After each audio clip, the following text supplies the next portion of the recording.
চতুর্দিকে বিশাল আয়োজন, রীতিমতো ব্যান্ড পার্টি আসছে সুসজ্জিত গাড়ির সামনে সামনে। রাস্তায় যাকেই দেখতে পাওয়া যাচ্ছে তার হাতেই তুলে দেওয়া হচ্ছে মিষ্টি। প্রথমটায় বোঝা যায়নি এত বিশাল আয়োজন কিসের জন্য। পরে জানা গিয়েছে ধান্তর গ্রামের মণ্ডল পরিবারে ৩ প্রজন্ম পর জন্ম নিয়েছে কন্যা সন্তান। ঘরে লক্ষ্মী এসেছে, এই ভাবনা নিয়েই রীতিমতো আনন্দে মেতে উঠেছেন ধান্তর গ্রামের মণ্ডল পরিবারের সমস্ত সদস্যরা, যা তাকিয়ে দেখেছে মানুষ। দেওরের ছেলে, আমার স্বামীরা 3 ভাই, আমার ছোট দেওরের ছেলে, আমার ছোট ছেলে, তার আজকে একটি কন্যা সন্তান, আজ 5 দিন আগে কন্যা সন্তান হয়েছে। আজকে তাকে আমরা বাড়িতে বরণ করবার প্রস্তুতি নিয়েছি।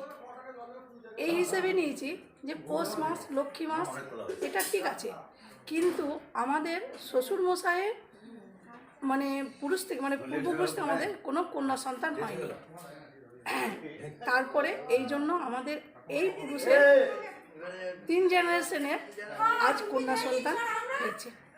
এবার সদ্যজাত কন্যা সন্তানের দাদু কাজল মণ্ডল বলছেন তার বাবা স্বর্গীয় সুকুমার মণ্ডল ছিলেন তার বাবার একমাত্র সন্তান, এবং সুকুমার বাবুরও 3 সন্তান রয়েছে, কিন্তু সবাই পুত্র, কোনো কন্যা সন্তান নেই। আবার তাদেরও যারা ছেলে মেয়ে রয়েছে তাদের মধ্যে এই প্রথম কোনো কন্যা সন্তান বাড়িতে জন্ম নিয়েছে। আর কন্যা সন্তান জন্ম নেওয়া মানে তা বাড়িতে লক্ষ্মীর আগমন, পাশাপাশি বাংলায় পৌষ মাস চলছে, সে সময় বাড়িতে কন্যা সন্তানের জন্ম নেওয়া, এই বিষয়গুলিকে দেখেই তারা বার্তা দিতে চেয়েছেন বাড়িতে লক্ষ্মী এসেছে, এবং সেজন্য তারা রীতিমতো বিশাল আয়োজন করেছেন। সকলের হাতে তারা মিষ্টি তুলে দিয়েছেন, মিষ্টি খাইয়েছেন, ব্যান্ড পার্টি বাজিয়ে রীতিমতো কন্যা সন্তানকে তারা বাড়িতে স্বাগত জানিয়েছেন। ধান্তর গ্রামের বাসিন্দা। আর আমার পরিবার হচ্ছে মণ্ডল পরিবার। 3 পুরুষ পর আমার ঘরে মেয়ের সন্তান এসেছে, কন্যা সন্তান।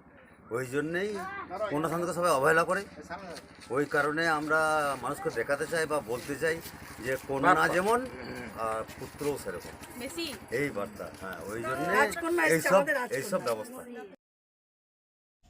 ধান্তর গ্রামের মণ্ডল পরিবারের সদস্যদের বাড়িতে কন্যা সন্তান জন্ম নেওয়ায় যে উল্লাস দেখা গিয়েছে, সেই উল্লাস রীতিমতো সকলের নজর কেড়ে নিয়েছে। পরিবারের সমস্ত সদস্যরা রীতিমতো আনন্দে মেতে উঠেছিলেন।